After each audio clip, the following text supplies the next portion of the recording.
بسم اللہ الرحمن الرحیم۔ السلام علیکم۔ پرانے بزرگوں کی کارآمد ٹوٹکے۔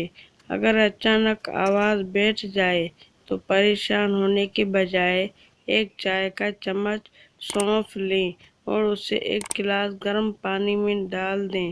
جب پانی پینے کے لائق ہو جائے تو سونف کو ململ کے کپڑے سے چھان لیں اور پانی پی لیں۔ 5-10 منٹ کے اندر ہی اندر آواز کھلتی ہوئی محسوس ہوگی۔ کئی والدین کو یہ شکایت رہتی ہے کہ ان کے بچے کھانا کھاتے ہی انہیں کسی بھی چیز کی کمی نہیں ہوتی، مگر پھر بھی بچے دبلے پتلے رہتے ہیں۔ تو ایسے بچوں کو روزانہ کی بنیاد پر انجیر کھلائیں، وقت کے ساتھ ساتھ جسم کو موٹا تازہ ہوتا جائے گا۔ اگر آپ کے پیروں سے بدبو آتی ہے تو پریشان بالکل مت ہو اور ایک آسان سا ٹوٹکا آزمائیں، انشاءاللہ مایوس نہیں ہوگی۔ جب بھی آپ رات کو جوتے اتاریں تو نیم گرم پانی میں 4-5 چمچے سرکہ ڈالیں اور پیروں کو 15 منٹ سے 20 منٹ تک اس میں رکھیں۔ اس طرح چند ہی دنوں میں بآسانی آپ کے پیروں کی بدبو دور ہو جائے گی۔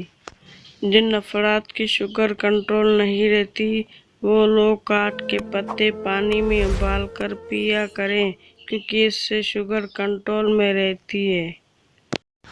سبز چائے کو دماغ کی صحت اور تھکاوٹ کے لیے بہتر سمجھا جاتا ہے، تاہم اس کا ایک اور فائدہ بھی ہوتا ہے کہ اگر اسے نیند سے 1 گھنٹہ قبل پیا جائے تو پرسکون نیند آتی ہے۔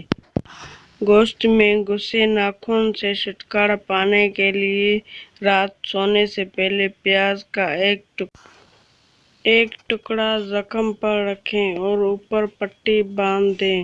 پیاز میں موجود اجزاء اس مسئلے سے نجات دلانے کے ساتھ فنگل انفیکشن سے بھی تحفظ فراہم کرتی ہے۔